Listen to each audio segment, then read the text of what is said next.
అమ్మా అయ్యో అయ్యో దండాలు స్వామి దండాలు.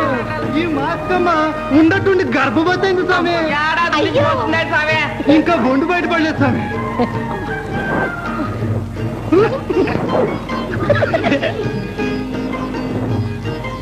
ఇంకా ఏం పెట్టుకుంటుపోతుందో చలవింది స్వామి.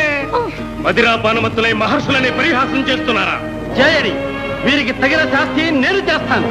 మూర్ఖులారా, ఈ మాయా గర్భవతికి ముసలం జన్మించి యదు వంశాన్ని నాశనం చేస్తుంది. మా శాపానికి తిరుగులేదు.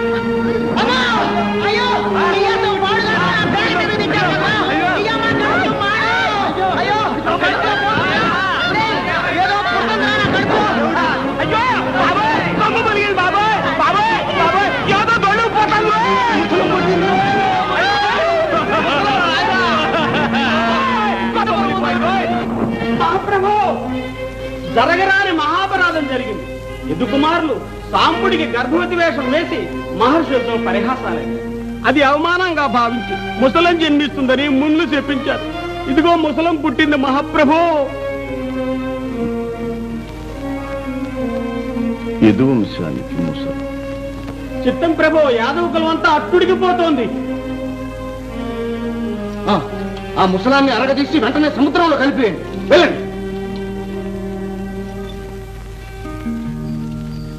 అన్నయ్య,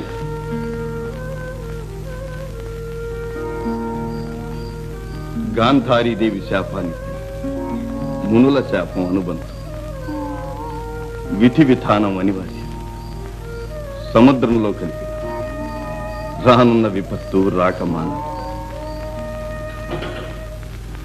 ఈ ముసలంలోని ప్రతి అణువు ఒక్కొక్క ఆయుధమై యదువంశ వినాశనాన్ని సంఘటితపరుస్తుంది.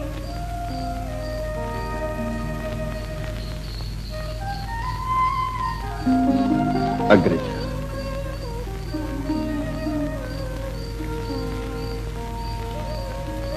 మహాప్రస్థానానికి మీరు సంసిద్ధులు కండి.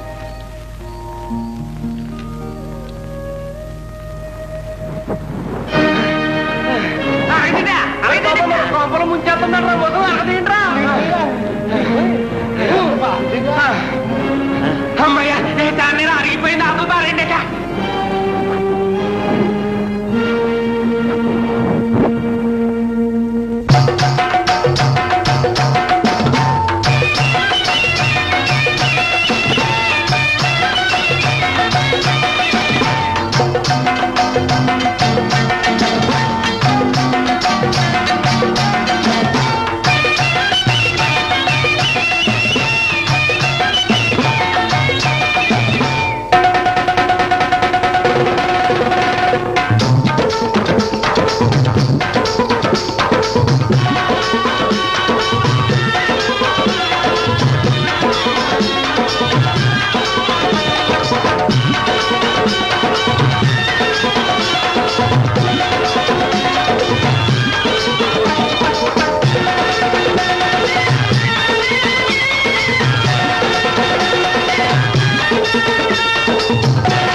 లేడీ అని భ్రమించి అమ్మ వదిలే అది మీ పాదాన్ని గాయపరిచింది.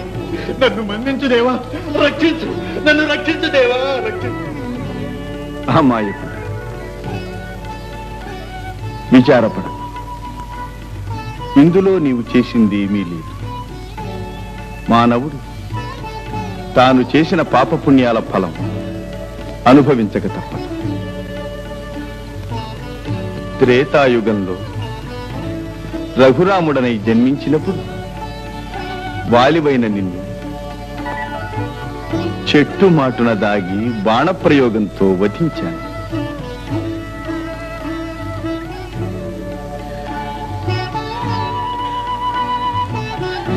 స్వామి, ఈ యుగంలో నీవు కిరాతుడవుగా జన్మించి నీ బాణాహతితో నా కర్మానుభవం పరిపూర్తి చేశావు. భగవత్ స్వరూపుడవైన నీకు నేను చేసిన మహాపరాధానికి నిష్కృతి లేదు పరంధామా, నిష్కృతి లేదు. శోకించకు, ఇదంతా నా లీల.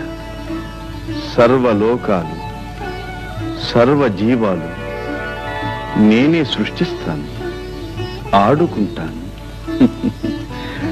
అంతర్హితం చేస్తాను. సర్వనామాలు, సర్వరూపాలు నావే, నేనే. త్రేతాయుగంలో శ్రీరామచంద్రుడను, ద్వాపర యుగంలో శ్రీకృష్ణ పరమాత్మను, ఆద్యంతాలు లేని శ్రీ మహావిష్ణువును నేనే. పరిత్రాణాయ సాధూనాం వినాశాయ చ దుష్కృతాం ధర్మ సంస్థాపనార్థాయ సంభవామి యుగే యుగే.